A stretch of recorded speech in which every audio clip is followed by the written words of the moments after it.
Alegría y es un privilegio poder compartir con ustedes una reflexión acerca de la palabra de Dios. Y antes de iniciar, quisiera invitarte a inclinar la cabeza y a pedir la dirección de nuestro Dios. Padre, al abrir tu palabra, rogamos tu iluminación, tu dirección, y que tu Espíritu Santo nos pueda ayudar a comprender el mensaje de esta oportunidad. Te lo pedimos en el nombre de Jesús. Amén. Hace un tiempo tuve la oportunidad de leer un libro titulado Como Él nos ve, escrito por mi buen amigo Vladimir Polanco. Y en el segundo capítulo de ese libro, el pastor comienza a explicarnos un poquito qué era la ciudad de Corinto y por qué era tan importante en el mundo antiguo. Corinto estaba situado en una formación geográfica llamada istmo.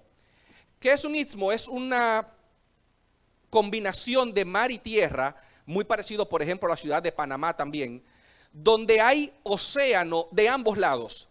Y esta ventaja geográfica permitía que Corinto tuviese dos puertos. Uno de ellos miraba hacia el oeste y otro miraba hacia el este. Y esta cualidad permitía que esta ciudad de Corinto fuera fundamental para el comercio marítimo de su época. Uno de sus puertos miraba hacia el oeste, hacia Roma, la capital del imperio, y la otra parte, el otro puerto miraba hacia el este, donde estaba, por ejemplo, Antioquía, una ciudad llena de lujo y de riquezas. Y esta cualidad hacía que Corinto, por su importancia mercantil, tuviese riqueza y fuese un gran centro cultural. Un geógrafo de la antigüedad llamado Estrabón menciona que en Corinto, por ejemplo, había una diversidad religiosa sin paralelos. Por ejemplo, allí había templos dedicados a Afrodita, la diosa del amor, a Isis y a Poseidón, dioses de los marineros, a Asclepio, el dios de la medicina, y por supuesto a Apolo. Incluso había en Corinto una importantísima sinagoga judía. Y todo esto hacía que Corinto, además de ser un lugar religioso, un lugar de comercio, también fuese un lugar lleno de promiscuidad, lleno de corrupción, de glotonería, de avaricia y de lujuria. En esa ciudad de Corinto, el apóstol Pablo estableció una congregación cristiana, una de las principales congregaciones cristianas del mundo antiguo. Y en un momento de su vida, Pablo se vio en la necesidad de escribirle una carta, bueno, en realidad dos cartas, a la iglesia que estaba en Corinto.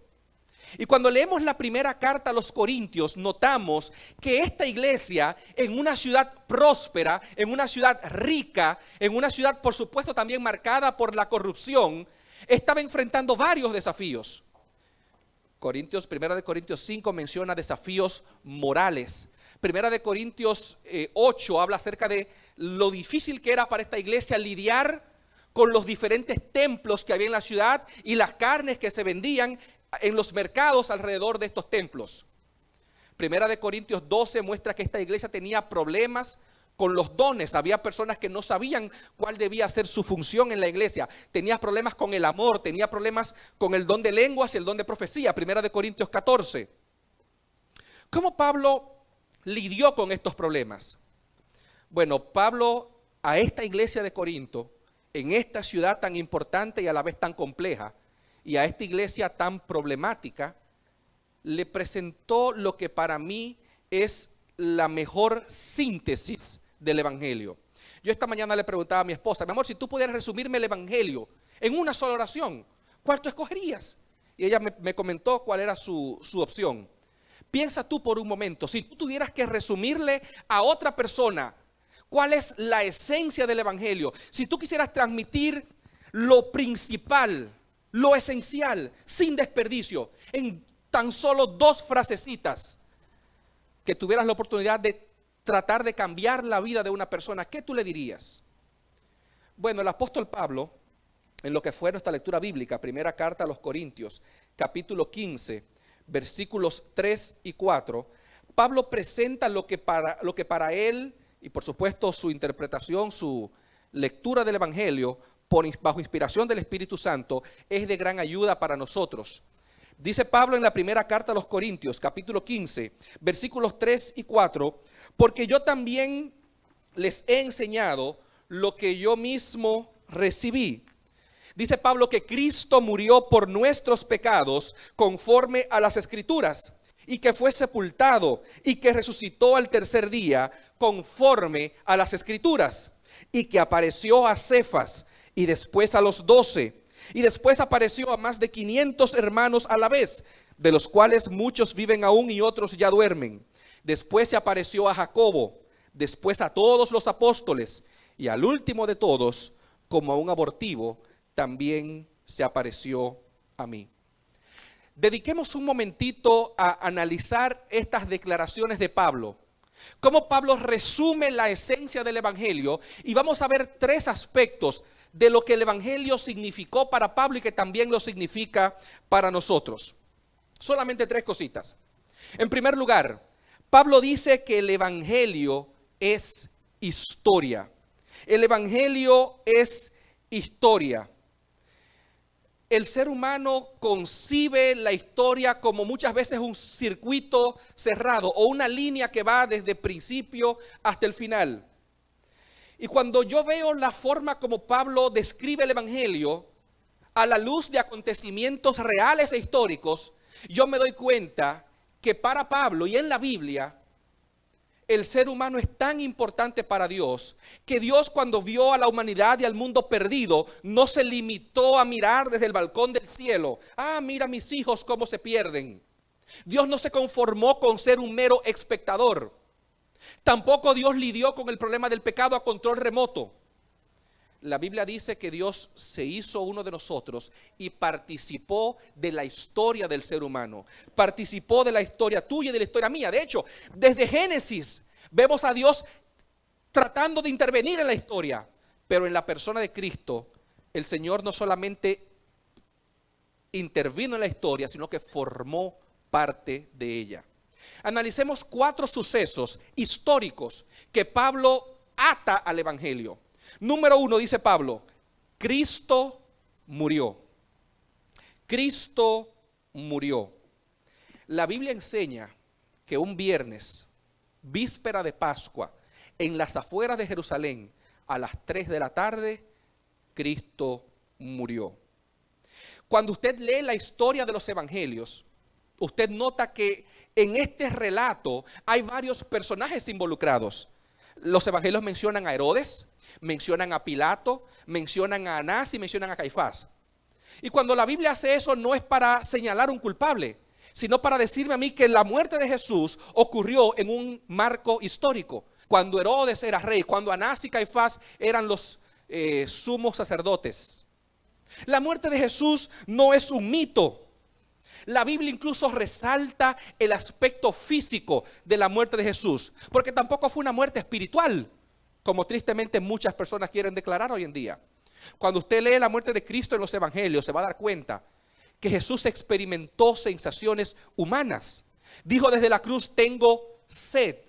Experimentó dolor, vemos sudor, vemos lágrimas, vemos sangre. Cuando Jesús muere y le perforan el costado, de su costado fluyen agua y fluyen sangre. Hay elementos físicos en la muerte de Jesús. En el tiempo de los apóstoles ya empezaban a circular, sobre todo en el tiempo de Juan, cuando Juan escribe sus cartas y el Apocalipsis y el Evangelio, ya circulaban ciertas herejías, ciertas doctrinas falsas con respecto a Cristo.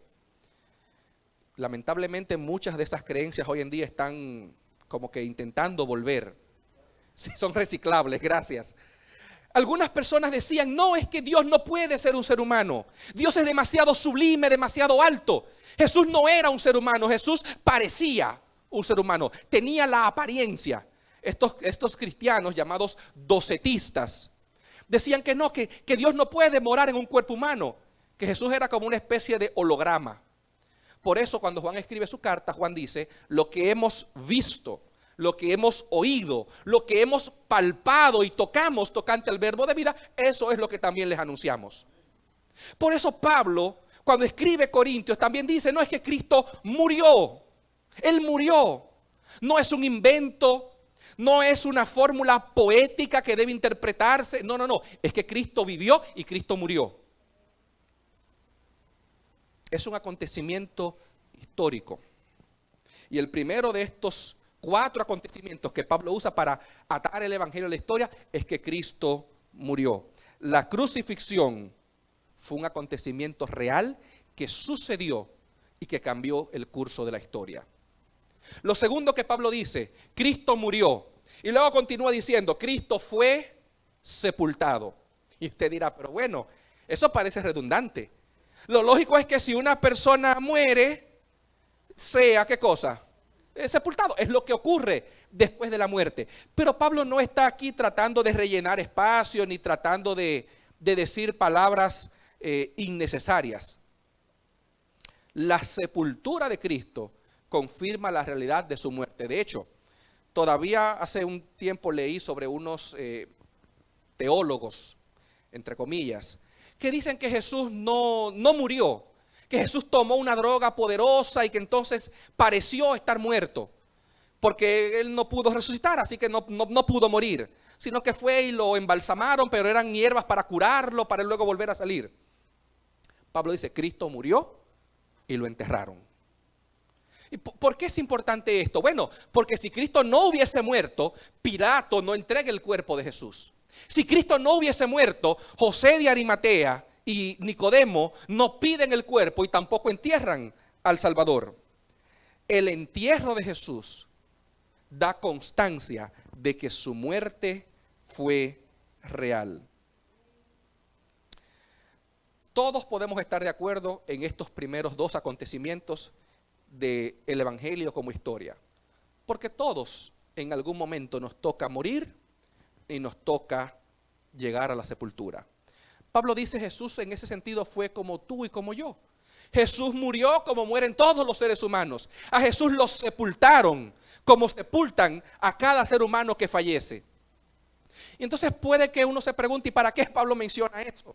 ¿Para qué Pablo dice que Jesús murió y que fue sepultado si eso le pasa a todo el mundo? Bueno, porque hasta ahí llegan las similitudes. El tercer acontecimiento histórico que Pablo menciona, ¿cuál es? Cristo murió, fue sepultado y luego ¿qué pasó? Y resucitó al tercer día. Hasta ahí llegan las similitudes. Todos morimos y todos somos sepultados. Y me llama la atención cómo Pablo no cambia el tono de voz. Pablo no... Mira, la resurrección es uno de los acontecimientos más difíciles de explicar y de entender para el ser humano. De hecho, científicamente hablando, es imposible explicarlo.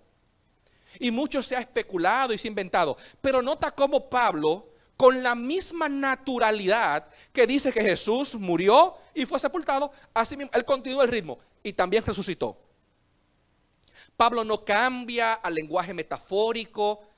Pablo está diciendo, así como fue real su muerte y fue real su sepultura, también fue real su resurrección. Y de nuevo, muchas personas han tratado de explicar, desde el tiempo de Jesús, ustedes recordarán que los sacerdotes le pagaron a los soldados, digan que los discípulos se robaron su cuerpo. Y dice el autor de Hechos, Lucas, que esa leyenda todavía circulaba en sus días y circula hasta hoy.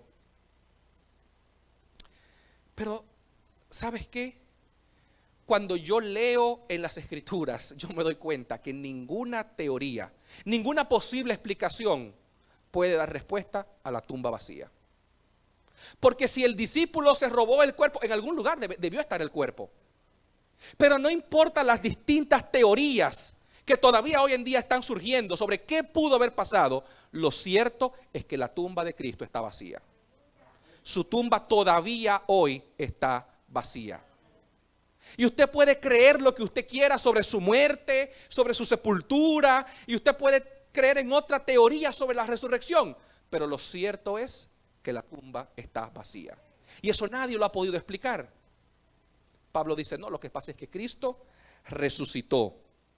Cristo resucitó. Y de nuevo, su resurrección cambió el curso de la historia para siempre. El cuarto y último acontecimiento histórico que Pablo relata en este resumen del Evangelio. Pablo dice, repasamos un poquito, estamos hablando de que el Evangelio es histórico, es una historia. Dice Pablo, en primer lugar, Cristo murió. En segundo lugar, Cristo fue sepultado. Al tercer día, Cristo resucitó. Y después que resucitó, ¿qué dice Pablo? Y se apareció. Y se apareció. Y Pablo entonces da una lista de 6 grupos o personas que vieron al Cristo resucitado. Y cada una de estas personas o grupos está aquí con un propósito específico. Número 1, Pablo dice, Cristo se le apareció a Cefas, que es Pedro. Pedro se pasó 3 años y medio con Jesús. Pedro conocía a Jesús. Si a Pedro se le aparece otra persona haciéndose pasar por Jesús, Pedro se hubiese dado cuenta. Pero Pablo dice, no, se le apareció a Pedro, una persona que lo conocía y que podía dar testimonio de que fue a Jesús, de que fue Jesús que se le apareció. Luego continúa diciendo Pablo, se le apareció a los 12 y más adelante dice a todos los apóstoles. Usted podrá decir, bueno, es que Pedro tal vez se pudo haber equivocado, tal vez Pedro no vio bien. No, se le apareció a 12 personas, a sus 12 seguidores. Y cuando notamos la forma en la que actuaron estas personas, pescadores, personas incultas, toscas, sin educación, y fueron capaces de entregar su vida por lo que vieron, tenemos que darnos cuenta que algo allí pasó. No pudo haber sido una ilusión en masa, como creen algunos. Estos hombres vieron algo. Dice Pablo que Jesús se les apareció. Luego dice Pablo que se apareció a 500 personas. Y entonces aquí ahora el testimonio cobra un poquito más de valor, de vigor. Ya Pablo dice, no fue solamente a Pedro y a los discípulos, se le apareció a 500 personas. Y dice Pablo, muchas de esas personas todavía hoy en día están vivos.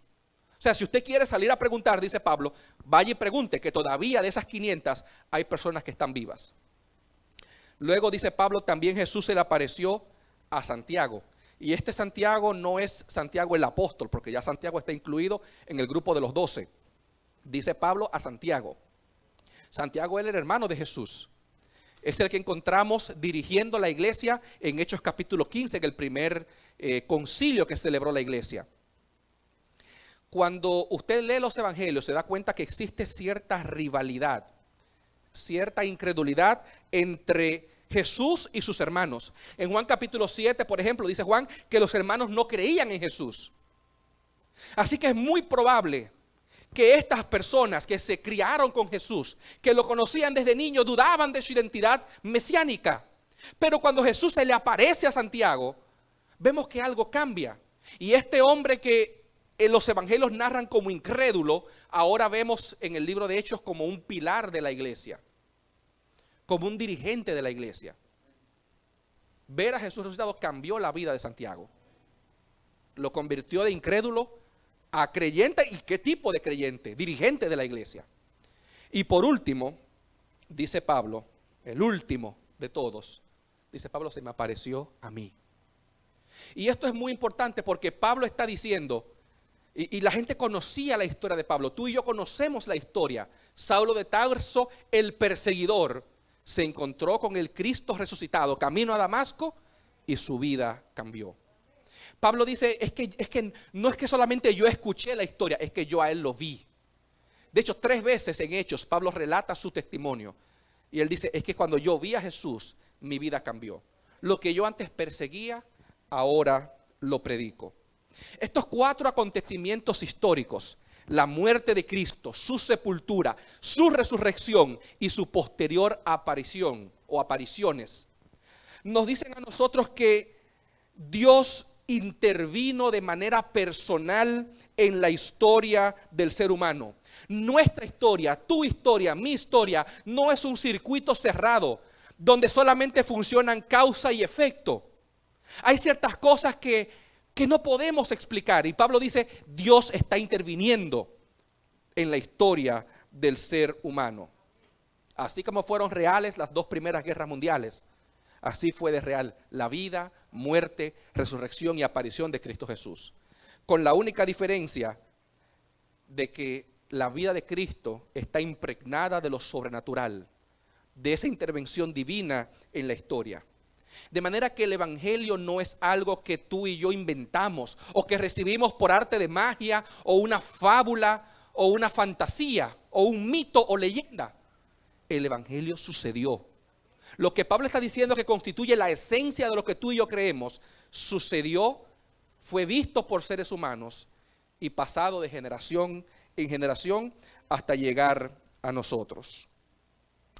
Ahora bien, imagínate por un momento que tú estás en la calle y una persona viene y se te acerca, te dice, mira, aquí tengo la fórmula, no voy a decir el nombre, pero yo sé que ya tú te lo imaginas.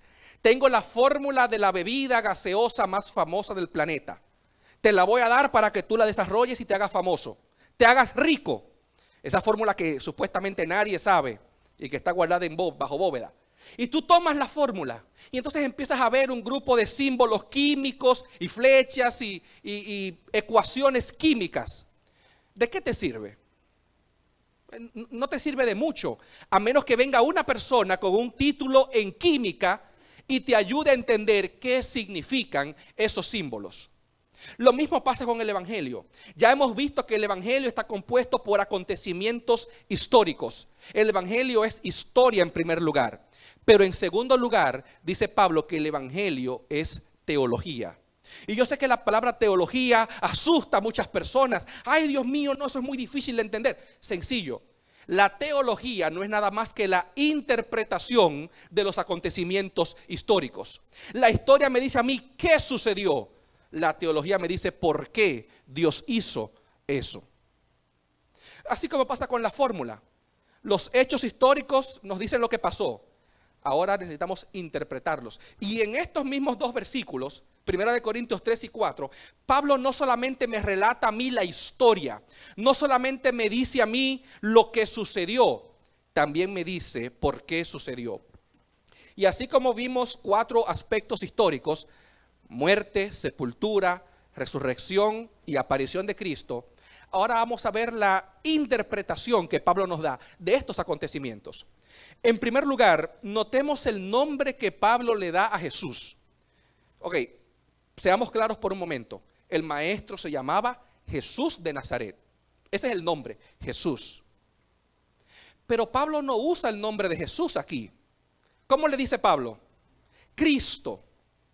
Cristo, aunque para nosotros hoy en día se utiliza como nombre, no es un nombre, es un título. De hecho, la palabra Jesucristo, el sustantivo Jesucristo, más que un nombre, es una especie de declaración de profesión de fe. Jesús es el Cristo, Jesucristo. Cristo, para los que les gustan los idiomas, no es más que la traducción en griego del título Mesías en hebreo. Cuando usted dice Jesús es el Cristo, estamos diciendo Jesús es el Mesías, Jesús es el ungido. Así que cuando Pablo me va a contar a mí la esencia del evangelio, no me llama a Jesús por su nombre, me lo llama por su título, el Mesías, el ungido de Dios. Porque para Pablo lo que Jesús hizo y el significado de su muerte y de su resurrección están intrínsecamente ligados a su identidad como el Mesías. Y de nuevo yo me sorprendo cómo muchas herejías hoy en día vienen recicladas.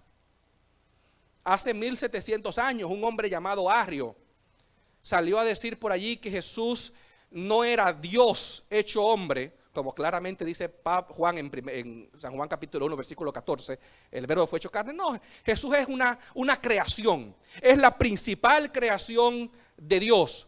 Para otras personas Jesús es un ángel, un profeta judío. Para muchos hoy en día Jesús es un buen maestro, una persona noble que enseñó a amar al enemigo y hacerle bien a todo el mundo. Pero esto no es lo que la Biblia dice.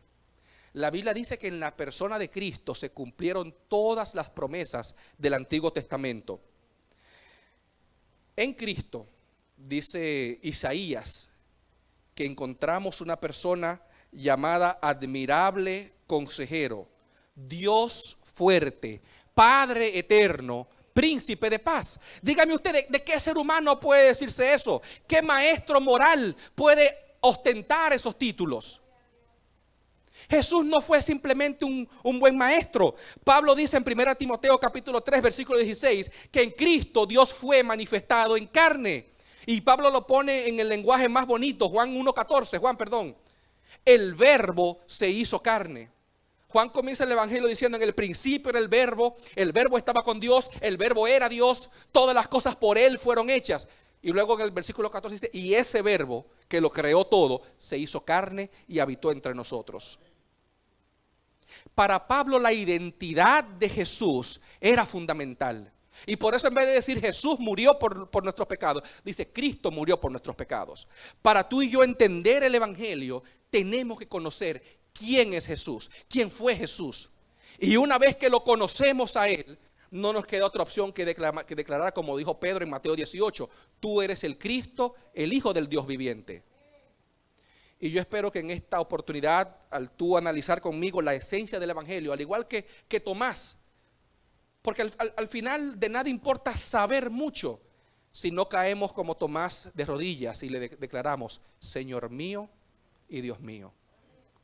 Pablo no dice: oh gran profeta, Tomás. Tomás no dice: oh gran profeta. Tomás no dice: oh buen maestro. Tomás dice: Señor mío y Dios mío. Jesús no es solamente un profeta, aunque tiene el oficio de profeta. No fue solamente un maestro. Jesús es Dios hecho hombre. Y yo espero que hoy tú y yo podamos entender eso. Y ese es el primer significado que Pablo le da a la vida de Jesús. Lo segundo, Pablo dice: ese Cristo, ese Jesús murió. Y yo no sé si tú te has preguntado alguna vez por qué Jesús tenía que morir. ¿Por qué Jesús murió? Y Pablo, de manera magistral, en tan solo 3 palabritas, me transmite el segundo significado de la obra de Cristo, del evangelio.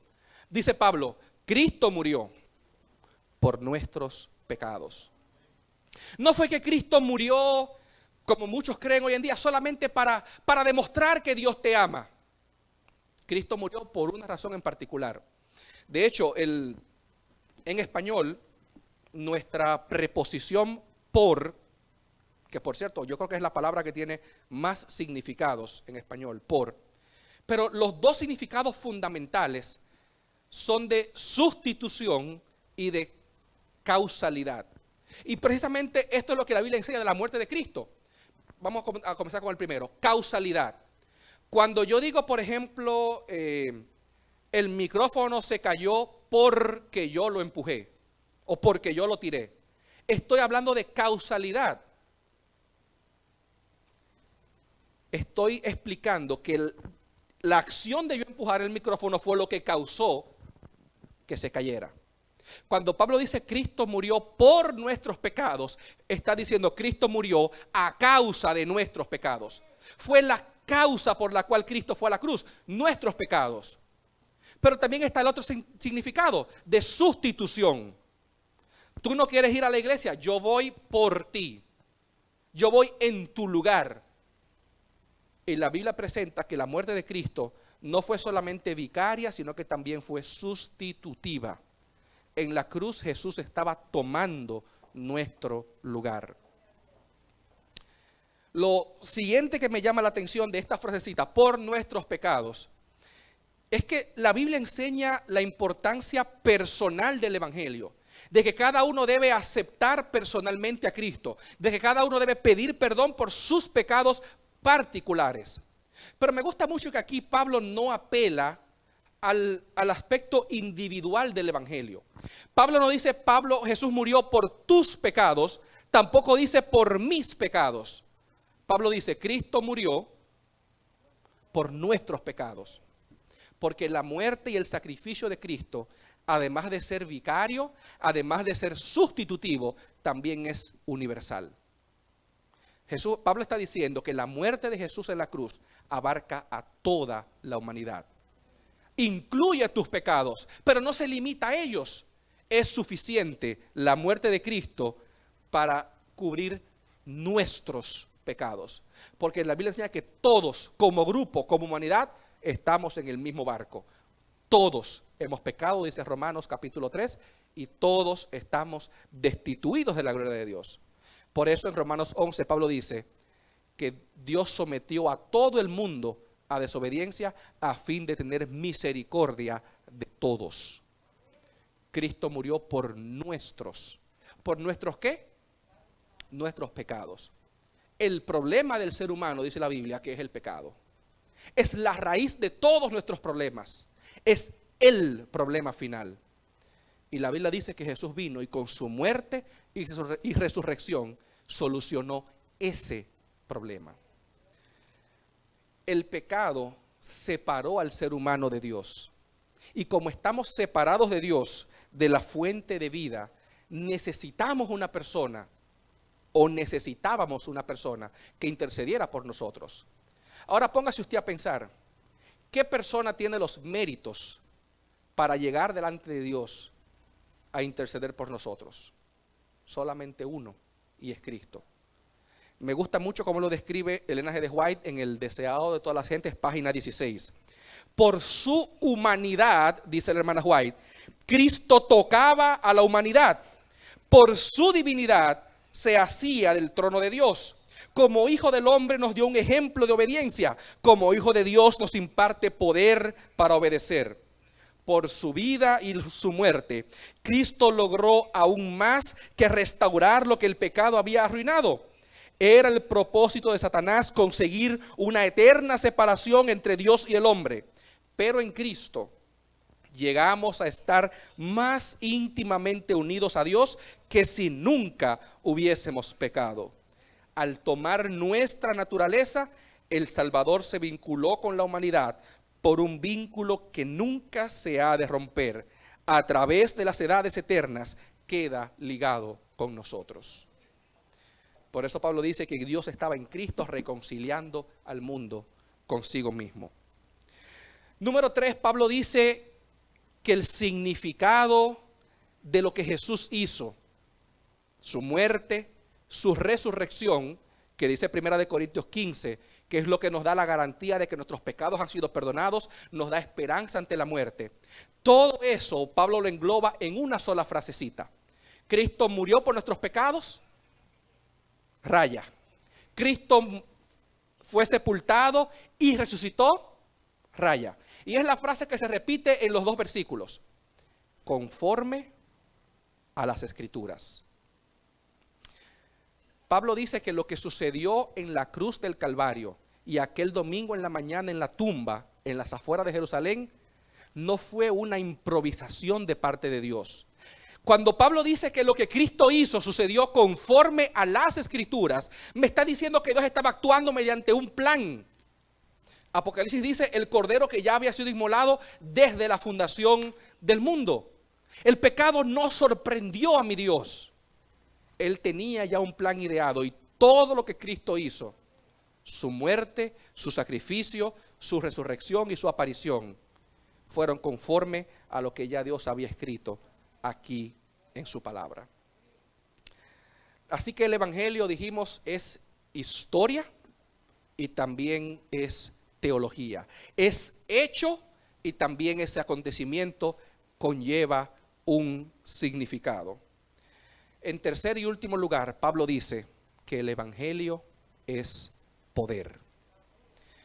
A principios del siglo pasado, el famosísimo científico Albert Einstein diseñó una teoría llamada la teoría de la relatividad. Y parte del estudio de la física de Einstein consistió en formular una fórmula, valga la redundancia, donde él decía E es igual a mc al cuadrado. Por supuesto, Einstein llegó a esta conclusión mediante observación de hechos en la naturaleza y mediante la interpretación matemática de esos acontecimientos, de esos hechos. Pero no fue sino hasta unos 20 o 30 años después que otros científicos pusieron en práctica la fórmula de Einstein. Entonces nuestro mundo entró en lo que se conoció como la época o la edad nuclear. Bombas nucleares, pero también, por supuesto, energía nuclear para el mundo. Lo mismo sucede con el evangelio. Yo tengo los acontecimientos, yo tengo la explicación, pero a menos que yo no tome eso y lo lleve a la práctica, el evangelio simplemente es una explicación bonita de acontecimientos en el papel. Por eso Pablo no se queda solamente diciendo que el evangelio fue hecho con significado. Pablo dice que el evangelio también tiene el poder de cambiar la vida de los seres humanos. De hecho, cuando usted mira 1 Corintios 15, 3 y 4, usted se da cuenta que para Pablo lo que él está contando tiene un gran significado personal. Pablo está hablando de algo relacionado con él mismo. Por lo menos 2 veces Pablo hace eso. Fíjate que Pablo dice, Cristo murió por nuestros pecados. Pablo está incluido, Pablo se siente incluido en el grupo por el cual Cristo murió. Y cuando Pablo habla de la aparición de Jesús, Pablo dice, y por último, se me apareció a mí. Pablo no está contando una historia lejana, una fábula que él escuchó por ahí en el camino. Lo que Pablo está contando es una historia que él mismo ha experimentado. Y como él experimentó la resurrección de Cristo, él dice, ahora yo sé el poder que tiene esa historia. De hecho, en la epístola a los Romanos, Pablo dice, Romanos capítulo 1, versículo 16, yo no me avergüenzo del evangelio porque es poder de Dios para salvación de todo aquel que cree. Pablo dice, sí, es una historia, sí es teología, es significado, pero esa historia tiene el poder de cambiar tu vida hoy. Cuando la llevamos a la práctica, el evangelio tiene el poder de cambiar nuestra vida hoy. Comencé hablándote de la ciudad de Corinto, una ciudad rica, una ciudad próspera, que cuando Pablo llegó donde ella estaba en la cúspide de su progreso. Y para muchas personas cuando hablamos del evangelio, hablamos de historia antigua, de historia pasada. Pero yo me pregunto, ¿de verdad ha cambiado tanto la historia humana? Probablemente la forma en la que hacemos las cosas ha cambiado un poquito, pero la naturaleza humana sigue siendo la misma cuando Pablo caminó por las calles de Corinto. El problema del ser humano, la circunstancia del corazón humano sigue siendo la misma. La envoltura podrá ser distinta, pero los pecados, la codicia, la avaricia, la lujuria, el orgullo, siguen siendo exactamente los mismos. ¿Sabes qué también sigue siendo lo mismo? La solución a todos esos problemas. El mismo evangelio que Pablo llevó a Corinto y que revolucionó esa ciudad, que revolucionó el mundo antiguo, que ha cambiado nuestro mundo hoy, todavía continúa teniendo el poder de cambiar tu vida y de cambiar mi vida hoy. ¿Cómo? Simplemente tenemos que experimentarlo. En el libro Su Palabra de Honor hay una historia. Cuenta la historia que había un caballero en la ciudad de Buffalo, Nueva York, que todas las tardes iba al cementerio y lloraba frente a un sepulcro de mármol con una gran cruz. Cuando la gente le preguntaba por qué estaba llorando allí en ese lugar, quién estaba allí enterrado, él simplemente se limitaba a decir, él murió por nosotros. Este caballero había estado en un barco de vapor que transitaba desde Detroit hasta Buffalo. En uno de esos viajes, en el viaje en el que ese caballero estaba, se desató un gran incendio en el cuarto de máquinas de la embarcación. Todo el mundo se desesperó, empezó a correr. Todavía faltaban 45 minutos para que la embarcación llegara segura a tierra. Como el barco estaba cargado de alquitrán y resina, los marineros no pudieron apagar el fuego. Así que el capitán habló por la radio a donde estaba el timonel, un caballero llamado John Maynard, y le gritó: Maynard, dirige el barco sur-sureste. El timonel contestó: sí, capitán. 10 minutos después el capitán le gritó: Maniar, ¿está al timón? Sí, señor, estoy al timón. Manténgase ahí al timón.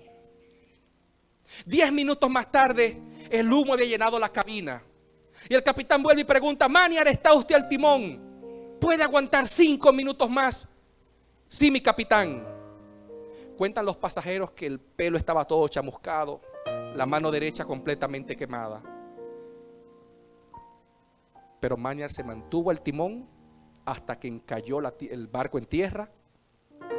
Y cuenta la historia que todos los pasajeros se salvaron. Todos empezaron a salir del barco.